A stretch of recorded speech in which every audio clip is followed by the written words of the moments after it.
Dans son dernier livre publié chez Albin Michel, l'islamologue Éric Geoffroy interroge la place du féminin dans la religion musulmane. L'auteur rend compte que le divin y présente des aspects profondément féminins et montre que le courant soufi emprunte des voies nouvelles et plus féminines dans sa pratique rituelle. Orient Hebdo, Éric Bataillon. Samedi, à partir de 19h40 TU. RFI.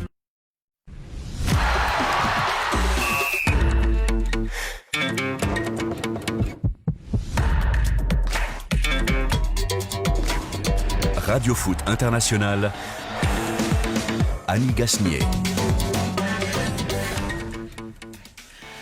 Bonjour à tous et merci de nous rejoindre dans le studio de Radio Foot International sur RFI, bien sûr. Dans notre studio radio, vous pouvez nous écouter grâce aux ondes à radio, mais vous pouvez aussi nous regarder, nous suivre sur le Facebook Live. Et vous découvrirez que le tandem qui est fidèle au Café des Sports du vendredi est bien là. Rémi Ngono et Xavier Barré. Bonjour messieurs. Pour rien au monde. Bonjour à tous. Pour rien au monde, on rate ce rendez-vous. Annie, les auditeurs ont rendez-vous avec nous aussi, et ça c'est très important. Et puis on a un revenant dans cette émission. Non, un revenant, vous l'écoutez peut-être d'ailleurs, ou vous le voyez peut-être ailleurs, mais il revient dans Radio Foot International. On est très contente de le retrouver. Bonjour Nicolas Villas. Bonjour. Ah, mercato réussi. Retour à la maison mère. N'est-ce pas? N'est-ce pas? Ça fait très plaisir de vous revoir. Vous êtes toujours aussi beaux tous. Sauf Xavier, cette moustache, il faut vraiment que tu m'expliques le concept. Je comprends pas. Ça fait plus depuis. Toi, Alexandre Dumas, t'es dans ce délire. Pendant le confinement, il servait à la lecture, Xavier. Un barbechu qui critique bel et bien la moustache de l'autre. Alors là, c'est incroyable. Oui, parce que la barbe a poussé depuis que Nicolas n'est pas revenu. Oui. Le chameau ne voit jamais sa propre bosse. Ça commence fort, je vous avais prévenu. Laisse ça pousser. Ça va faire un peu du Domenech là. Ah, tu crois, sans la méchanceté, bien sûr. Alors on y va pour le sommaire de ce Café des Sports. Dans nos débats du jour, un avant-goût de Première Ligue dès demain avec le retour des Reds sur une pelouse anglaise, le Community Shield. La Supercoupe d'Angleterre opposera à Wembley les champions d'Angleterre et les Gunners, vainqueurs de la Cup. Liverpool est-il déjà le favori au seuil de la nouvelle saison? C'est la question qu'on se posera. Une première ligue suspendue au prochain épisode du feuilleton Messi. L'arrivée de la Pulga doperait-elle l'intérêt déjà grand pour le championnat insulaire? Autre question. Un championnat où évolue toujours José Mourinho. Sur le banc de Tottenham, le Portugais qu'on n'ose plus trop appeler The Special One, et pour sa famille, Zé Mario. Nous irons à la rencontre de ce personnage, à la genèse de cet entraîneur, pas comme les autres, grâce à vous Nicolas Villas, grâce à votre livre, c'est ça? Oui, c'est gentil. Merci beaucoup. Je l'espère en tout cas. Vous allez nous présenter ça. C'est intéressant qu'avec Rémi Ngono. Mais Rémi, il parle d'après, il parle pas d'avant. Et justement, c'est là que Nicolas est allé sur les terres portugaises pour enquêter du côté de Setúbal. Et puis, la Ligue des Championnes clap de fin avec la finale OL-Wolfsburg. Ce sera dimanche soir à Bilbao et sur RFI. Je vous dirai pourquoi. A tout de suite. Radio Foot, le Café des Sports, les débats sont ouverts.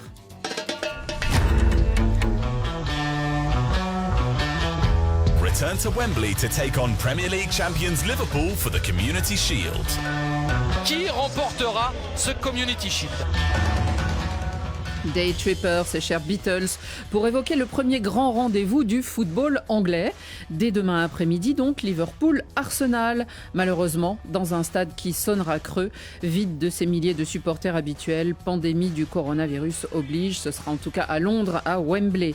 Une affiche qui sonne rouge, peut-on dire, entre deux clubs vainqueurs l'an passé du championnat et de la Coupe nationale. Les hommes de Liverpool, sacrés champions d'Angleterre il y a à peine plus d'un mois, ont déjà repris l'entraînement, même si la Première Ligue ne reprendra, elle, que le 12 septembre prochain. Un stage de 10 jours s'est passé en Autriche pour Liverpool avec une rencontre 2-2 contre Salzbourg. Pas de mauvaise surprise, en tout cas pas de contamination pour l'instant au coronavirus dans l'équipe. Un Liverpool encore en formation, on va dire en transition entre ces deux saisons. Il y a un défenseur grec qui est arrivé, mais on attend peut-être encore le Brésilien Thiago Alcantara. En tout cas, faut-il gagner dès le premier match, évidemment, mais ça ne sera pas simple, explique Jürgen Klopp. C'est une compétition, c'est très rare d'avoir le temps de se préparer pour un match spécifique. Si vous me demandiez ce que je souhaite, je vous dirais donnez-moi 6 semaines et moi je vous mettrai la meilleure équipe au complet. Mais là, le championnat, c'est fini il y a à peine un mois. Donc pour cette rencontre, je ne vous cache pas que je serais très surpris si nous disputions notre meilleure rencontre de la saison.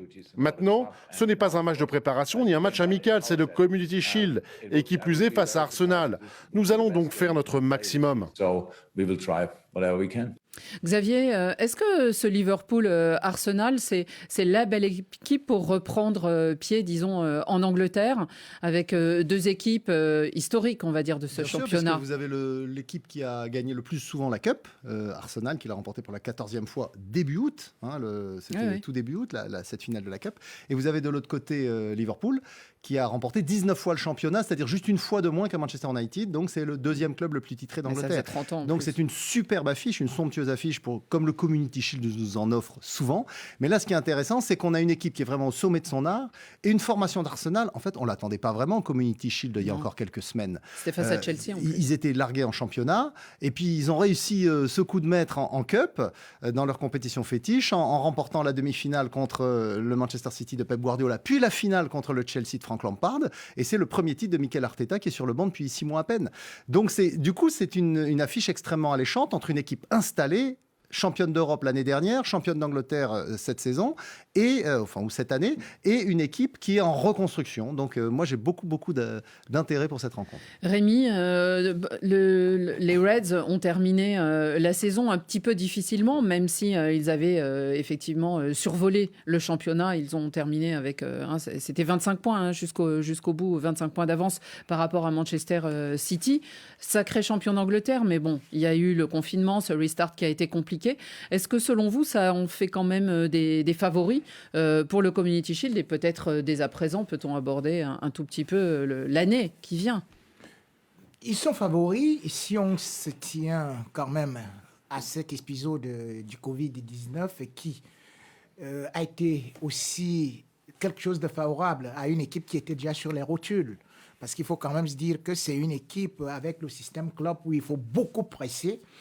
À la fin de la saison, c'était de la une Ligue des équipe Champions très tôt, qui pratiquement n'avait plus assez de gaz, plus beaucoup de carburant et qui avait de la peine à pouvoir enchaîner.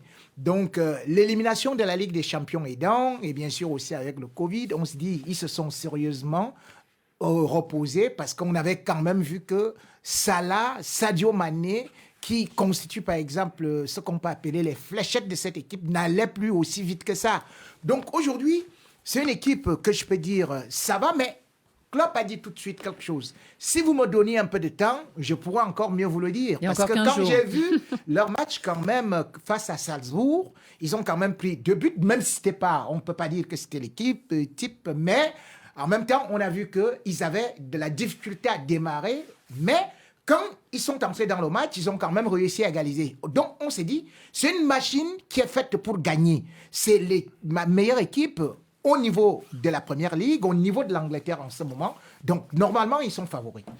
Nicolas Villas, est-ce que vous aussi, vous voyez Liverpool légèrement favori par rapport à Arsenal ou oui, finalement forcément. Une finale, c'est toujours, ça remet un peu à égalité les chances? Alors c'est toujours des matchs particuliers, ça se joue sur un match, on l'a vu là pendant la Ligue des Champions avec cette formule très particulière où tout se jouait sur un seul match et un match sec.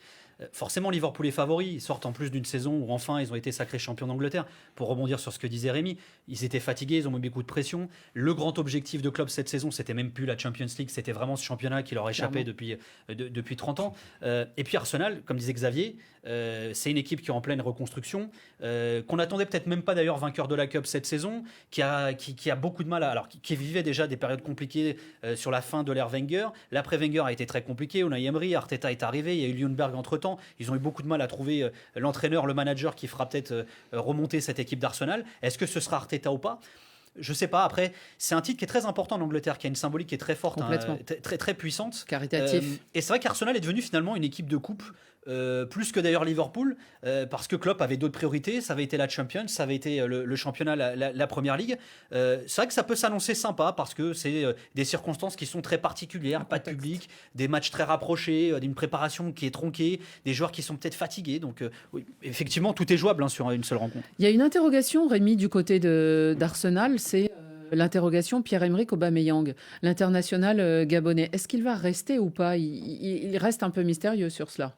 Il va rester. L'interrogation plutôt, c'est peut-être sur son compatriote français qui devrait certainement être engagé au niveau de Atlético parce que actuellement, Lacazette devrait aller remplacer Diego Costa qui risque, lui, partir du côté de Tottenham. Donc aujourd'hui, c'est un jet de chaise parce qu'on se dit que absolument, il faut reconstruire aussi du côté d'Atlético, surtout sur le plan offensif. Et on a besoin absolument de Lacazette. Donc à ce côté-là, c'est là où il y a des interrogations. Ça favorise Aubameyang. Oui, Aubameyang ne va pas partir. Aubameyang ne va pas partir parce que pour l'instant, il n'a pas beaucoup d'issue. Et pour l'instant, le club ne va pas le lâcher parce qu'il est quand même sous contrat et il a un salaire énormissime. Donc pour moi, aujourd'hui, je ne vois pas Aubameyang partir. Ouais, il a marqué quand même ses 69e et 70e buts depuis qu'il est sous le maillot des Gunners à l'occasion de la dernière finale de Cup. Donc c'est vraiment le capitaine de l'équipe, c'est le buteur, c'est la figure de proue de ce club d'Arsenal. Très franchement, il a quoi, 32 ans je crois, 31 à son âge. Il a des rêves. Mais il a des rêves, oui, mais il faut être réaliste. Relancer un club comme Arsenal... On peut l'empêcher de rêver. Oui, mais il ne va pas aller au Real. Relancer un club comme Arsenal avec ce projet qu'il y a aujourd'hui, un projet de jeu, un projet de rajeunissement de l'effectif, moi je trouve ça très excitant. Et quand on en est la figure de proue, c'est quand même un magnifique défi. Alors, c'est le jeu des supputations. On est en pleine période de transfert, d'annoncer les uns les autres à droite à gauche. Il n'y a pas de certitude pour l'instant, mais ça fait partie des joueurs. Je ne suis même pas convaincu que moi ce soit, parce que vous disiez, Annie, il y a quelques instants, parce que je vous vois, parce que voilà. Ce qui me fait bizarre d'ailleurs. Non, excuse-moi, Annie, je déconne. Annie, et on va se dire les choses sérieusement, tu vois. Non, mais tu disais peut-être que le départ de Lacazette peut libérer d'une certaine façon Aubameyang. Moi, je pense que c'est plutôt l'inverse. Ils s'entendaient vraiment bien les deux. C'est-à-dire aussi bien sur le terrain qu'en dehors. Après, effectivement, Rémi, tu as raison, avec le salaire qu'il a, le statut même d'ailleurs dont il joue aujourd'hui à Arsenal. Après, quand tu dis il va pas aller au Real, beaucoup, en fait. Très sincèrement, on a vu des buteurs, notamment ces dernières saisons, signés dans des clubs. Enfin voilà, ça me vient comme ça. Choupo-Moting au PSG, qui aurait cru ça il y a 2-3 ans. Voilà, il y a des joueurs qu'on soupçonne pas signer parfois dans des gros clubs. Moi-même, tu disais Diego Costa à Tottenham, mais moi je me dis Diego Costa à Tottenham, c'est bizarre. Peut-être pas finalement. C'est peut-être le bon. Tu es Pierre-Emerick Aubameyang aujourd'hui, capitaine d'Arsenal, vainqueur de la Cup, avec un projet de rajeunissement ambitieux. Il a un statut. Tu vas pas aller remplaçant dans un club même qui joue la Champions, plus prestigieux. Je sais pas. Moi, ça me paraît pas un progrès. Peut-être qu'il veut jouer la Champions, qu'il veut peut-être voir autre chose, que je sais pas, il veut rouler à droite, tu vois, des trucs comme ça. Je sais pas. Manchester City a été l'année dernière le bon et fidèle second de ce championnat. Il avait dû passer le titre aux Reds de Liverpool. Sont-ils remis de leur échec à Lisbonne puisqu'ils ont été éliminés, vous vous en souvenez, en quart de finale par Lyon. Ils sont évidemment ces Citizens dans la tourmente Messi qui, on l'en voit beaucoup, Lionel Messi, du côté de Manchester City, du côté des Citizens parce que Pep Guardiola, parce que d'autres raisons. Pour Mikel Arteta, en tout cas, l'entraîneur des Gunners, il n'y a pas d'hésitation. Si le championnat anglais venait à adopter Messi, eh bien, tout le football anglais y gagnerait. Messi a été annoncé partout, tous les clubs le veulent. J'ai toujours été un grand fan depuis mon enfance. C'est un peu triste de le voir quitter Barcelone. On verra bien. Maintenant, s'il vient en Angleterre, on en profitera. Et puis, si c'est contre Arsenal, ce n'est pas très grave. Vous savez, c'est bon pour le football. Maintenant, s'il ne vient pas en Angleterre, il faudra l'affronter en Ligue des Champions. Vous voulez toujours les meilleurs joueurs dans votre championnat. Il faut avoir le championnat le plus compétitif du monde. C'est le plus important pour un sportif. La Première Ligue en a toujours eu.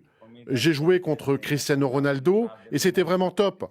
Cela permet de faire monter le niveau de tous les joueurs et de chaque équipe.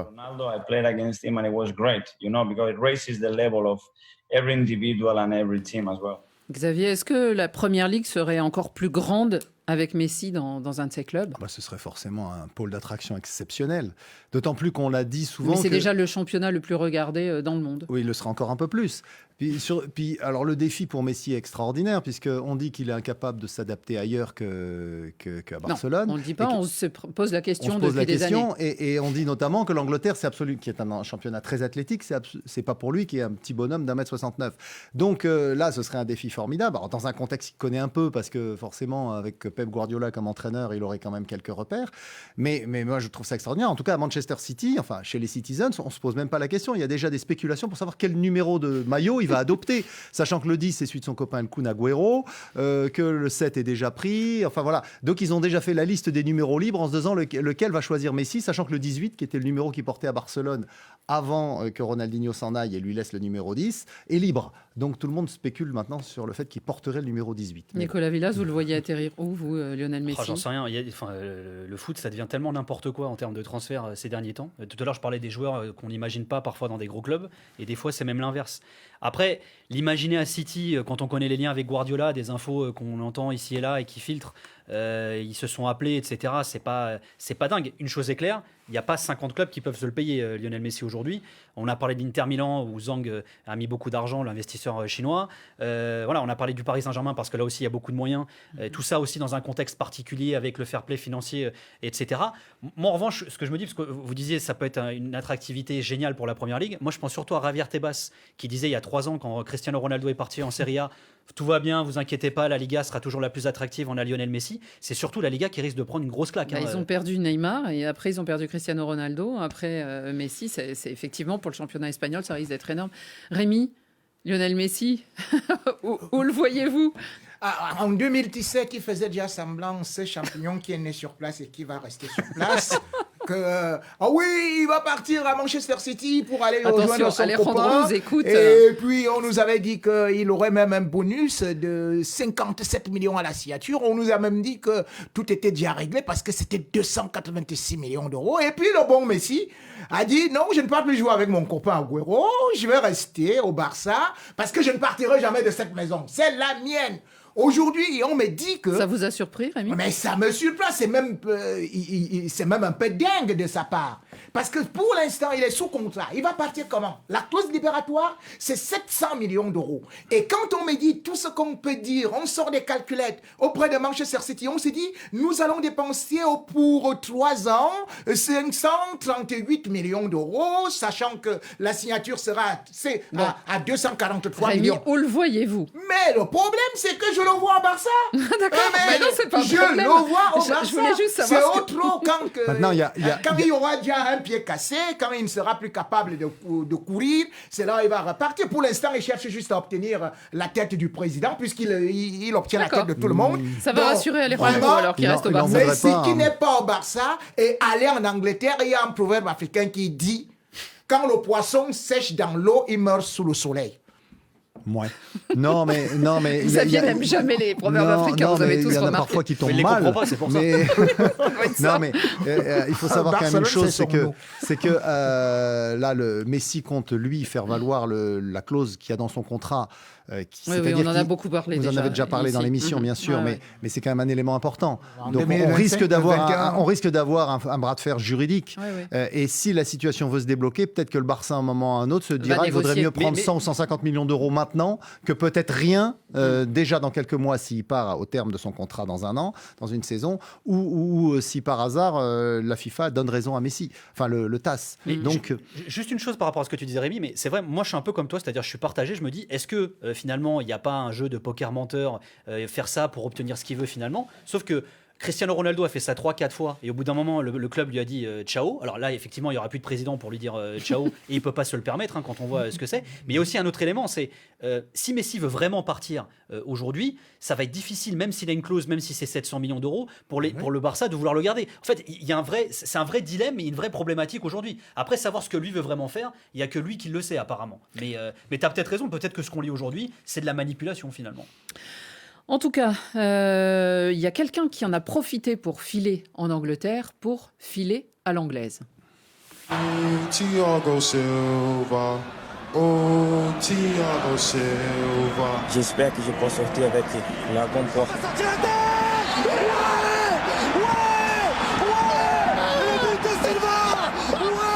face à Chelsea là-bas, au Champions League des Champions, qu'on a qualifié. Paris tire son exploit.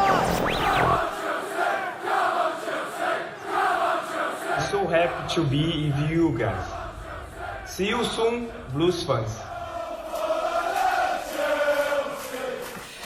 Un néo-blues en la personne de l'ex-capitaine emblématique du PSG ces dernières années, poussé vers la sortie après 8 ans de bons et loyaux services. Il va donc désormais, Thiago Silva, porter un maillot que portèrent notamment avant lui Eden Hazard ou Didier Drogba. C'est donc la tunique de Chelsea. Le défenseur monstro de 35 ans a signé aujourd'hui un contrat d'1 an renouvelable. Nicolas Villas, est-ce que selon vous, il peut rebondir encore en Première Ligue ? Quand on voit là le mois qu'il nous a fait, ne serait-ce qu'en Ligue des Champions, il a quand même de bons restes encore. Le PSG va avoir des regrets alors ?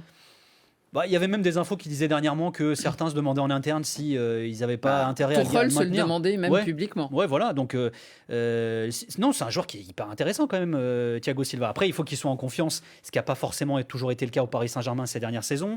Il a aussi parfois été mis en concurrence par moments. Moi, c'est un joueur que j'ai toujours beaucoup apprécié. Alors, il a parfois été moqué parce que, justement, il a trop souvent le blues, c'est le cas de le dire, Thiago Silva. Ça va s'arranger alors. Ouais, moi aussi, je fais des jeux de mots, Annie. Je peux filer à l'anglaise, tout ça. Vous croyez qu'on l'a pas compris ?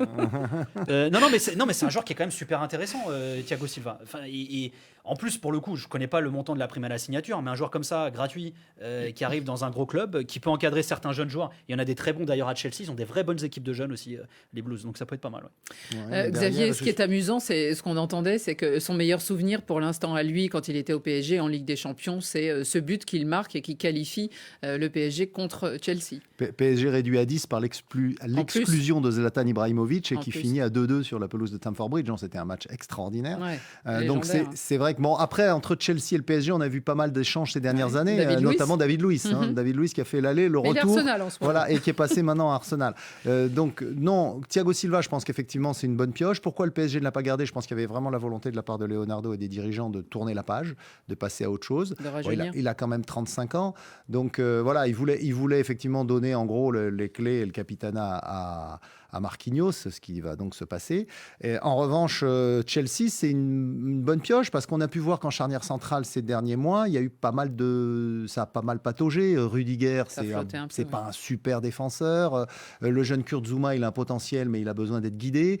Donc Christensen, le Danois, il a à moitié disparu. Donc on sait que Chelsea a un gros potentiel. Ils ont fait un bon recrutement parce qu'ils ont pris Timo Werner, Hakim Ziyech pour le secteur offensif. Ils ont pris le petit Chilwell comme arrière-gauche. Ils ne pouvaient pas recruter ces derniers temps. Donc ils ont rattrapé un peu le retard qui était dû à la fait qu'ils étaient interdits de recrutement. Mais un élément d'expérience comme ça, à 35 ans, qui arrive dans un cadre anglais où il y a beaucoup de matchs, donc il ne les jouera pas tous, ça c'est sûr. Donc il peut apporter son expérience. Moi je trouve que c'est une bonne chose. Rémi, ça vous a surpris Thiago Silva du côté de l'Angleterre ? Parce qu'on l'annonçait aussi beaucoup en Italie, notamment au AC Milan dont il venait.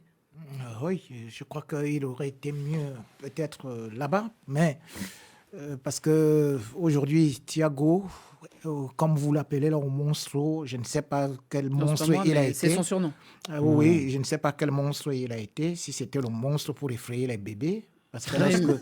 Ah non, mais attends, quand ce mec, il arrivait quand même au Paris Saint-Germain, c'était 42 millions d'euros plus 7 millions d'euros de bonus. Donc, en fin de compte, je me rends compte qu'il a tenu son rang au Paris Saint-Germain. Il n'a fait que pleurer. Et puis, on nous a aussi vanté l'autre là, David Luiz. Ça a été des échecs, c'est des catastrophes. Ah, tu trouves, toi, que Thiago Silva, c'est un échec au PSG ? Ah, mais c'est un gros échec. C'est un gros échec. Ça mais Rémi, son palmarès, en plus, 7 titres de Ligue 1, 5 Coupes de France, 6 Coupes de la Ligue. En 8 ans. Mon palmarès à moi, bien évidemment, c'est 13 Ligue des Champions d'Akono, dans mon village là-bas.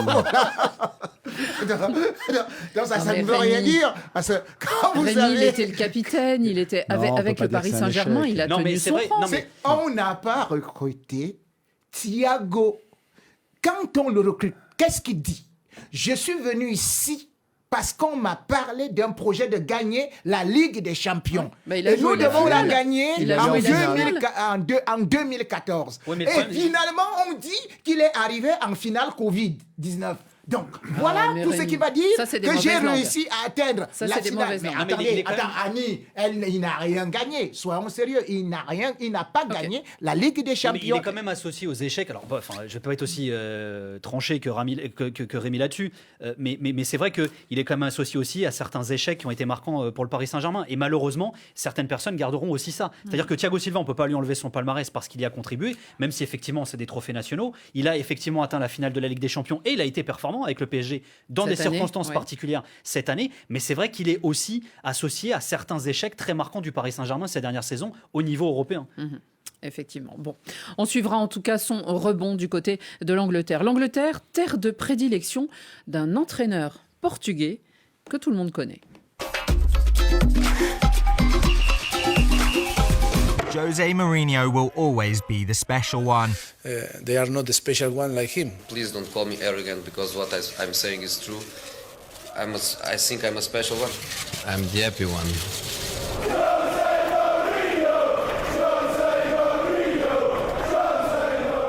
José Mourinho, of course, qui, après Chelsea, après Manchester United, est aujourd'hui à Tottenham. Alors votre livre, Nicolas Villas, Mourinho derrière The Special One, de la genèse à la gloire, il y a 265 pages, donc il y a beaucoup de choses à raconter. Surtout que c'est écrit petit. Aux éditions Exuvie, c'est ça, on dit comme Exuvie, ça Exuvie. 2 ans d'enquête, une centaine d'interviews. En fait, vous vous êtes concentré autour de Mourinho, parce que c'est vrai qu'il y a eu d'autres ouvrages, mais sur le gamin, on va dire, parce qu'on commence très tôt, on commence à sa naissance du côté de Setúbal, et on va jusqu'à finalement à l'homme qu'il est devenu. Alors moi, je me demandais, d'abord, on l'a beaucoup appelé The Special One, mais est-ce que Zé Mario, qui est le surnom que lui donnent tous ses proches, et c'est son prénom... le diminutif. Voilà, le diminutif portugais. Est-ce que Zé Mario, c'est finalement, pour vous, il y a un vrai lien, vous voyez le lien entre le personnage qu'on connaît, The Special One, et lui? Forcément, il y a quelque chose qui découle de l'intime dans le personnage qu'on peut voir notamment en conférence de presse, face aux médias, etc. Après, effectivement, moi, le livre s'arrête jusqu'à l'extrait qu'on a écouté là, c'est-à-dire ne dites pas que je suis arrogant, je suis le Special One, quand il arrive à Chelsea. Et il y a beaucoup en arrivant de Porto, où il a gagné des titres européens. Il y a d'excellents livres qui ont été écrits là-dessus, que ce soit ses périodes Chelsea, ses périodes Inter, Real Madrid, etc. Mais c'est vrai que la période moins connue, c'est-à-dire le gamin, le fils, le père, le mari, l'adjoint, l'éducateur, l'entraîneur principal débutant, on le connaît beaucoup moins. Et même le joueur d'ailleurs, parce qu'il a joué en D2, notamment au Portugal, c'est des périodes qu'on connaît beaucoup moins, et il y a beaucoup de témoignages là-dessus. Après, pour en revenir à la question, oui, parce que le livre, une grande partie du livre et une grande partie des témoignages sont axés sur la carrière de son père. Parce qu'il faut savoir que le premier modèle de José Mourinho, c'était Mourinho Félix, qui était son papa, qui a été un très bon gardien au Portugal, qui avait une sélection, qui est devenu entraîneur, mais qui est de trop bonne composition. Et il avait comme spécialité de faire monter les équipes souvent de petites divisions vers la division principale ou la D2. Et à chaque fin de saison, il se faisait virer le père Mourinho. Et José, qui était adolescent, qui était petit adolescent ou jeune adulte, il voyait ça et il le vivait très mal. Et un jour, son père s'est fait virer le jour de Noël au Rio Ave. Et c'est quelque chose qui est resté profondément ancré et de marqué chez José Mourinho. Il a dit, moi, jamais on me traitera comme ça. Et très certainement que la posture qu'il a face aux médias, parfois même d'ailleurs face à ses dirigeants, qui peut être très dur, très rigide, très frigide même parfois. Provocateur aussi. Aussi, ça peut. Il y a plusieurs choses. En fait, c'est l'antithèse de ce qu'était son père et de finalement ce personnage qui était cette personne même qui était d'ailleurs trop gentille et trop bonne finalement et qui s'est fait avoir. Et lui s'est juré de ne jamais être maltraité comme l'a été son père, qui était d'ailleurs un bon entraîneur. C'est ce que disent beaucoup de témoins. Oui. D'où l'intérêt effectivement de s'intéresser à la genèse et de s'intéresser à son enfance finalement pour trouver peut-être l'explication de ce rôle qu'il s'est donné. Le lien qu'il a avec son père, mais en fait, si vous voulez, même au-delà de ça, c'est-à-dire il y a beaucoup de fantasmes et d'idées reçues, de clichés, de préjugés. José Mourinho était traducteur, il n'a jamais été traducteur. José Mourinho, il était adjoint, notamment ça lui était accolé quand il arrivait au Barça, qui pour moi d'ailleurs est l'une peut-être des périodes les plus méconnues et les plus intéressantes de sa carrière, parce qu'il est très identifié à Real Madrid. Il faut savoir que le club dans lequel il a passé le plus d'années consécutives, c'est le FC Barcelone, pendant 4 ans, où il a été l'adjoint de Robson et de Van Gaal à l'époque. Et où il aurait voulu finalement bien être il a même entraîneur. il a même failli y retourner il y a bien des années plus tard, mais c'est une période qui est très intéressante à ce niveau-là aussi. Mais il y est amené par Bobby Robson, qu'il a eu comme adjoint ouais. au Sporting de Lisbonne, et qui donc, quand il va à Barcelone, il part avec son staff, en tout cas avec José Mourinho. Mais voilà, il y a et surtout moi, il y a des choses que j'ignorais complètement. Mais moi, son côté éducateur, que ce soit au Kumar Sindouche, qui a été un petit club à Setúbal, ou au Vitória de Setúbal également, son passé de joueur. Enfin, il y a des trucs. Oui, son attachement en plus viscéral il se battait avec au des Portugal mecs, et à Setúbal. Voilà, il se battait avec des coéquipiers, avec d'autres quand il allait aider son père, qui parlait mal à son père. Et c'est vrai que c'est très intéressant de voir aujourd'hui, quand on sait la posture qu'il a vis-à-vis de ses joueurs, savoir comment lui était à l'époque. C'est-à-dire déjà très impliqué, très engagé, parfois même à l'extrême, y compris d'ailleurs dans les études, quand il se trimballait avec ses bouquins également. Voilà, il y a beaucoup de choses qui dénotent de la personnalité de ce qu'est José Mourinho dans l'intimité aussi, finalement. Oui, parce qu'en plus, c'est à cause de son père, de cette relation avec son père et à travers les clubs, que finalement, il s'est plus tourné vers le côté entraîneur, parce qu'à chaque fois, finalement, on le barrait. Alors, il y avait ça, et il y a pas mal de témoins qui ont joué avec lui, que ce soit en équipe de jeunes ou quand il jouait en D2, qui disaient, en fait, ses parents n'étaient pas chauds pour qu'il fasse une carrière de joueur. Pourquoi ? Parce que son père avait conscience qu'il n'avait pas le niveau pour être un top joueur, et donc finalement de vivre à travers le football. Et Mourinho, très jeune, en parle avec certains de ses coéquipiers. Déjà, il se trimballe avec les bouquins, il parle tactique avec les entraîneurs, il se pose des questions, et il a déjà conscience qu'il ne pourra pas être quelqu'un de spécial, justement. Et il dit à ses coéquipiers, je sais que je ne pourrai pas être quelqu'un d'à part et être au top en tant que joueur, donc je ne le serai pas dans le football en tant que joueur, je le serai en tant qu'entraîneur. Et il y en a même certains qui disent, quand il jouait à Sesimbra en D2 au Portugal, où il disait, moi à l'époque, il me disait déjà, tu verras, plus tard, je serai le meilleur entraîneur du monde, parce que je sais que je ne le serai pas en tant que joueur, justement. Il avait déjà cette ambition, finalement. Une anecdote amusante, Rémi, ça va vous amuser. Il donnait des noms de joueurs à ses chiens. Oui, il y avait Gullit et Richcard. Voilà, notamment, il donnait ça. Et puis alors, il s'était abonné, alors qu'il était encore jeune, et il s'était abonné à 11. Oui. Son papa avait réussi à l'abonner à 11, qui à l'époque était une revue française, et lui qui était au Portugal. Alors, oui, bien même. Très bien français. Bien. Il fait partie de cette génération où le portugais était quasi obligatoire à l'école. Donc il se débrouille pas mal en français encore aujourd'hui. Et d'ailleurs, c'est une vraie galère, parce qu'il s'était abonné à 2 magazines étrangers, un magazine anglophone et un autre francophone, donc 11.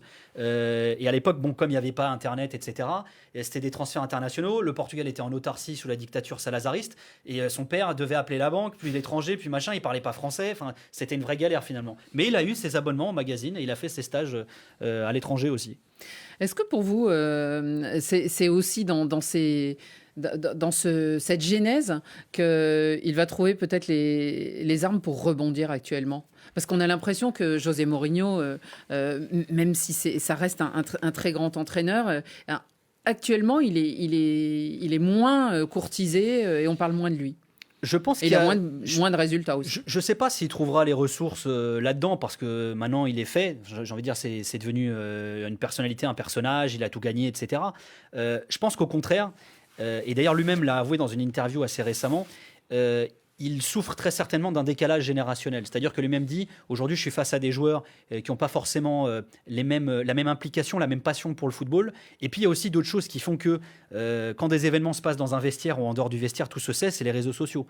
Voilà, lui, quand il était au Benfica, il y a des choses, quand il débute sa carrière d'entraîneur principal en 2000 au Benfica, il y a des problèmes de dingue dans le vestiaire, sauf que pas de réseaux sociaux. Si quelqu'un ne balance pas à la presse, personne ne le sait. Donc il arrivait à contenir ça finalement d'une certaine façon. À Porto, pareil, il y a eu des problèmes dans le vestiaire. Il a réussi à contenir ça. Aujourd'hui, quand une chose se passe, un joueur demain sort en discothèque, il se prend la tête avec quelqu'un, c'est filmé, c'est sur les réseaux, c'est mort. Il peut rien régler. La preuve est là. Et ça, c'est quelque chose. Il a moins le contrôle aujourd'hui sur les événements, Mourinho. Peut-être que ça explique aussi pourquoi son management est parfois un peu plus compliqué. Je dirais pas défaillant, mais très certainement plus compliqué par moment. Rémi, ça vous donne envie d'en savoir plus sur Mourinho et finalement d'où vient cet entraîneur ?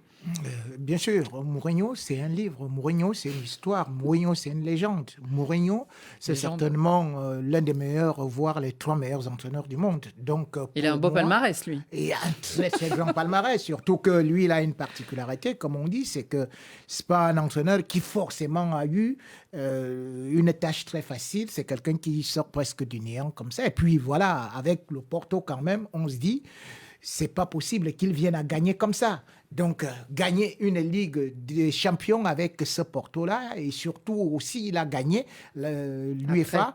Et puis, sans pour autant oublier que même avec l'Inter, il est parti se reconstruire là-bas. Là où on se disait quand même qu'il ne peut pas aussi facilement réussir et finalement il va faire un triplé historique. Et puis en Angleterre on dit ce sera hyper compliqué, mais on ne va pas quand même oublier qu'avec Chelsea il a été 3 fois champion. Donc pour moi c'est un entraîneur qui a réussi partout. Et autre chose, c'est que jusqu'à présent les gens ne savent pas que comme Xavier Barré aime souvent parler comme certains, c'est un entraîneur défensif. Mais les gens ne savent pas que c'est avec L'Oréal qui détient le record, avec 120 buts marqués. 120 buts marqués quand il passe au Real, c'est donc la meilleure attaque. On ne sait pas que c'est avec ce Real-là que la première fois L'Oréal atteint 100 points. Donc 100 points. Donc à une certaine période, chaque fois que vous voulez raconter un certain nombre de choses sur José Mourinho, sachez que c'est l'entraîneur qui détient le record du nombre. C'est noté. Moi, je ne suis pas aussi idolâtre que Rémi Ngono, mais je dois avouer que José Mourinho, c'est un personnage qui me parle parce que ses premiers matchs sur le banc de Benfica, je l'ai commenté à l'époque sur une petite chaîne qui s'appelait Pathé Sport, qui diffusait le championnat portugais en France. Et donc, il était en fait à côté de Carlos Moser, le grand défenseur de l'OM, qui était retourné à Benfica et qu'ils avaient mis sur le banc. Et donc, il a été viré. Je me souviens d'avoir commenté ce match. Il gagne 3-0 le derby contre le Sporting. Il est viré le lendemain. Donc, vous vous dites, c'est quand même étonnant, ce gars-là. Donc, il remporte le derby et il est viré le lendemain ou le surlendemain, peut-être. D'ailleurs, c'est raconté. Alors, il y a Moser qui témoigne dans le livre, notamment, qui fait partie de cela. Alors, c'est dingue parce qu'il devait d'ailleurs signer au Sporting dans la foulée. Et ça a été un tabou pendant près de 15 ans au Portugal, puisqu'il y a une vraie rivalité entre le Sporting et le Benfica. Et c'est l'agent de l'époque qui s'appelle José Veiga, qui était l'agent de Figo à l'époque, qui avait déjà signé le contrat avec le Sporting et Mourinho. Et en fait, il devait être annoncé en conférence de presse. C'est le lendemain du derby. Inacio, qui est l'entraîneur du Sporting, lui se fait virer au même moment du Sporting. Il doit être annoncé, sauf que des socios du Sporting rentrent dans la salle de presse. La rumeur a filtré comme quoi Mourinho doit être annoncé entraîneur du Sporting. Et là, les socios menacent les dirigeants du Sporting. Si vous annoncez Mourinho, vous sortirez plus jamais du stade. Et là, en fait, Mourinho n'est pas annoncé. Le contrat est déchiré et Veiga raconte le reste dans le livre. C'est des scènes qui sont complètement lunaires. Mais... Et du coup, c'est là, il rebondit à l'União Leiria, tout petit club. Je crois qu'il est mis 5e du championnat. Alors, il finit pas la saison puisqu'il part en cours de route. Il va à Porto après, et il va à Porto. Et donc, c'est vrai que c'est un parcours qui, quelque part, tient à peu de choses. Il a su saisir sa chance.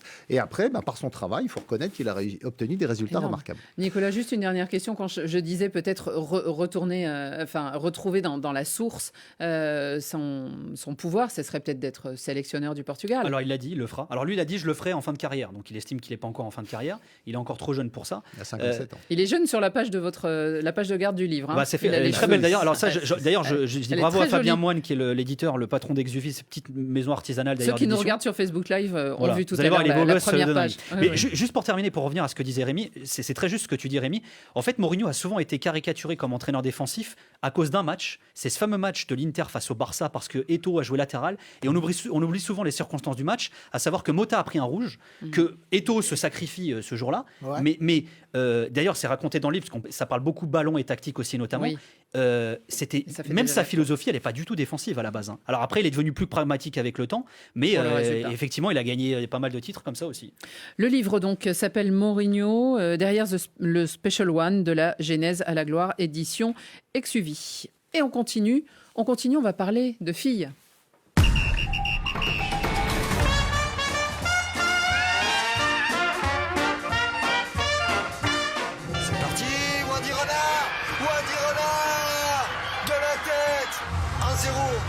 Pour les champions d'Europe. Notre joie, elle est logique parce qu'on arrive en finale et encore une fois, c'était pas facile ce soir. Très heureux surtout parce que c'est vrai que ce sera la 9e finale. Alors, il faudra essayer d'être très fort contre Wolfsburg qui est une très très bonne équipe. On voit l'OL à San-Sébastien, 1-0 pour les champions d'Europe. Et l'Olympique lyonnais est encore en finale de la Ligue des Championnes. Une 5e finale consécutive pour cette équipe qui en a déjà disputé 9 et remporté 7. Dimanche soir, dans le stade vide de San Sebastián, pas Bilbao, San Sebastián au Pays Basque espagnol, elles retrouveront un adversaire qu'elles connaissent bien en plus, les Lyonnaises, le club allemand de Wolfsburg, pour la 4e fois en finale contre l'OL. Lyon avait perdu en 2013 avant de gagner en 2016 et 2018 aux dépens de Wolfsburg. Les Lyonnaises ont donc un avantage psychologique. En tout cas, c'est ce que nous dit la gardienne de cette équipe, qui est aussi la gardienne des Bleus avec un E, Sarah Boadi. Je ne m'entraîne pas tous les jours, mais je regarde pas mal les séances de tir au but, les pénaltys, les tireuses. Je regarde aussi mon adversaire sur les matchs. Voilà, je pense qu'on va travailler tranquillement notre adversaire. C'est un match qui va être serré.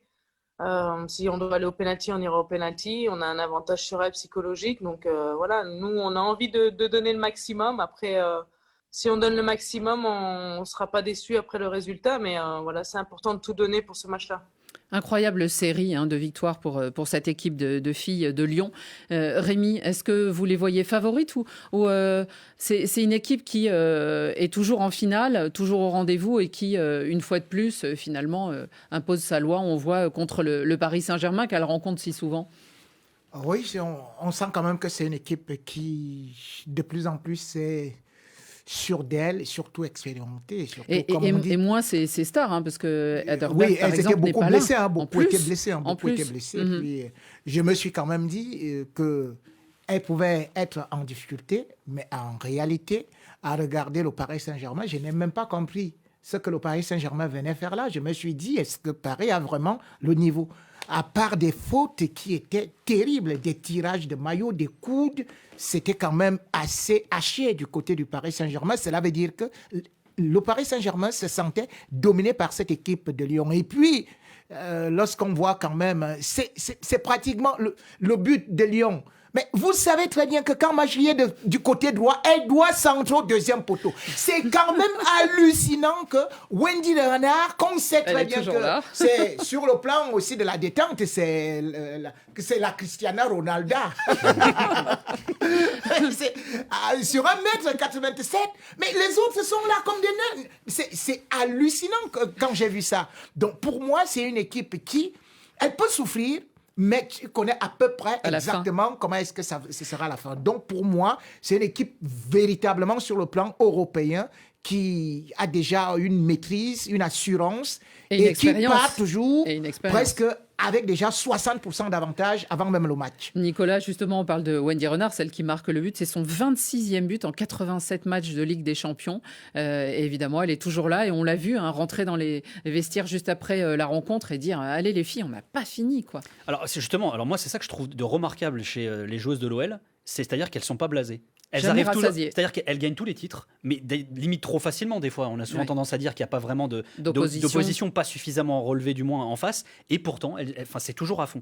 Je trouve ça remarquable, cette capacité toujours qu'elles ont à se motiver, à vouloir gagner sans cesse, et pourtant il y a des joueuses comme Wendy Renard qui sont là depuis des années. On pourrait se dire, c'est des nouvelles joueuses, elles ne sont pas habituées à gagner, elles se motivent, etc. Et au fait, non, c'est remarquable, et puis gros big up aussi quand même à Jean-Michel Aulas, parce que c'est vrai qu'il a beaucoup investi dans le football féminin, il contribue aussi beaucoup au développement du football féminin en France et il fait vraiment de cette OL une machine à gagner, pas seulement en France là pour le coup, mais aussi au niveau européen, donc bravo. Et d'ailleurs Xavier, Lyon, c'est cette année une année incroyable, c'est-à-dire là c'est une finale de Ligue des Championnes, c'est une demi-finale de Ligue des Champions et en Youth League aussi, les moins de 19 ans qui ont été éliminés en quart de finale. En quart de finale par le RB Salzbourg. Ouais. Mais c'est un club extrêmement bien structuré. Maintenant la section féminine, elle a d'énormes moyens financiers.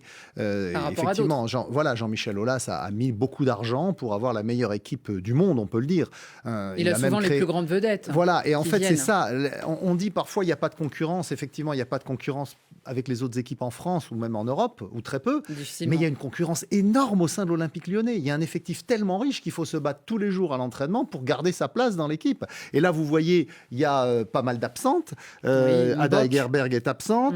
Nikita Paris, l'avant-centre, l'attaquante anglaise, est elle aussi suspendue pour la finale. Mais non, elle a quand même joué, elle a eu le rouge, non ? Oui, elle a été exclue en demi-finale, donc elle est suspendue pour la finale. On a Gridjembok, la défenseuse qui est absente. Amandine Henry, la capitaine de l'équipe de France, qui est incertaine. Donc, ils ont quand même... Il y a combien de clubs avec autant d'absence seraient plombés? Mais non, parce qu'à Lyon, il y a un centre de formation, il y a des partenariats qui ont été noués avec certains clubs, et puis il y a d'énormes moyens financiers qui font que les filles, quand elles viennent à Lyon, en général, elles y restent parce qu'elles ont de très très bonnes conditions salariales. En tout cas, Wolfsburg, habitué aussi des phases finales, on se retrouve avec un sommet franco-allemand, comme chez les garçons.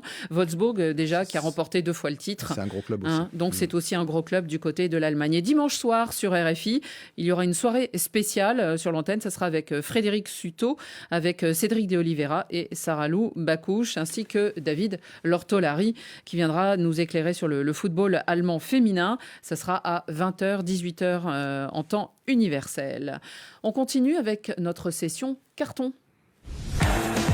Carton jaune. Un carton là. Qui sort un carton jaune. Ouh là là là là, carton rouge. Carton rouge dans la confusion. Carton vert. Extraordinaire. Rien à dire. Xavier Barré, oui, dans la continuité du sujet qu'on vient d'évoquer, carton jaune à l'UEFA, parce que je trouve tout à fait anormal que les femmes n'aient pas le droit à l'assistance vidéo. Donc, et elle y sera quand même pour la finale, mais elle n'y était pas pour la demi-finale. Et Barcelone, d'ailleurs, a de bonnes raisons de s'en plaindre parce que ni pour la demi, ni pour les quarts. Oui, ni pour les tours précédents. C'est assez aberrant, d'autant plus que ces matchs ont lieu dans des stades, Saint-Sébastien et Bilbao, où il y a l'assistance vidéo qui est installée. On serait au fin fond de la Biélorussie, ce serait peut-être compliqué, mais ce n'est pas le cas. Donc vraiment, Loukachenko n'est pas d'accord avec toi. Ça se passe très bien. Carton jaune à l'UEFA, donc, carton jaune parce qu'ils vont rattraper ça, on l'espère, très vite la saison prochaine. Mais pourquoi les dames n'ont pas le droit à l'assistance vidéo, c'est tout à fait... Oui, ça fait débat, et d'ailleurs, alors que les garçons, eux, l'ont à partir des 8e de finale. Donc, en Ligue des Champions, ils l'ont dès les phases de poule. Mais dès les phases de poule maintenant, mais en tout cas là, finale, pour ce qui était de... Et c'est vrai qu'on se demande pourquoi les filles ne l'ont pas eu, et après le match du PSG, il y a eu beaucoup de polémiques. Rémi Ngono, vous avez du temps pour votre carton. Oui, je voulais mettre le carton rouge toujours à mon continent là, comme vous avez dit là.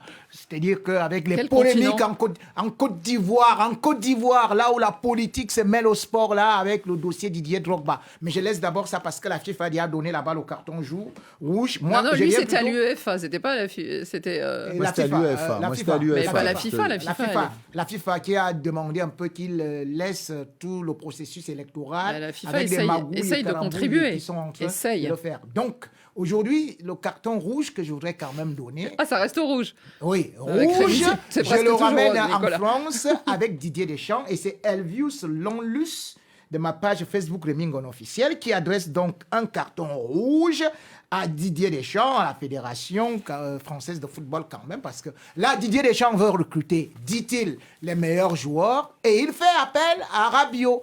Donc, Rabiot, pour lui, a fait une très bonne saison, on peut le dire, avec la Juve, mais curieusement, il ne fait pas appel à Benzema, qui est quand même le meilleur joueur de la France, sauf si Didier Deschamps veut nous faire comprendre qu'il y a d'autres critères. Si c'est au niveau donc du comportement, si c'est au niveau de la discipline, on sait quand même que Rabiot est l'un des joueurs les plus indisciplinés, qui a critiqué ouvertement et tout, et qu'on le prenne et qu'on jette carrément Karim Benzema, qui n'a même pas droit à la rédemption, qui n'a même pas droit à... Et ça touche les auditeurs africains. Ah oui, c'est pour ça que je dis que non, il y a un problème. Il faut juste expliquer une chose, c'est que Benzema c'est un attaquant et que là il appelle Rabiot parce qu'il a manque de milieu de terrain. Alors peut-être que Benzema pourrait jouer au milieu de terrain. Mais on te fait comprendre quand même que Benzema est le meilleur joueur de la France. Il faut le savoir. On ne peut pas le dire. Donc, quand on a des Mbappé, des Griezmann, on a de très très bons attaquants. Donc quand on me dit que voilà, c'est à cause de son comportement, et il y a un proverbe africain qui dit que on ne brûle pas la couverture qui vous réchauffe pendant le froid sous prétexte qu'elle a une puce. Et Didier Deschamps carton était vert.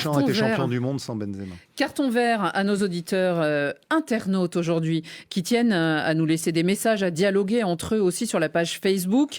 On va arriver, grâce à vous, à 600 000 suiveurs, j'espère bientôt.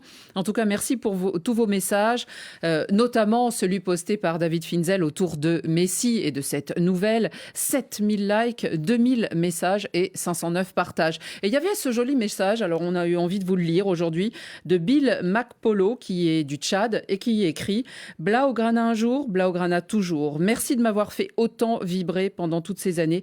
Tu as été, tu es et tu resteras le meilleur joueur de tous les temps. À très bientôt en tant qu'adversaire, Sa Majesté, le dieu du football, Lionel Andrés Messi.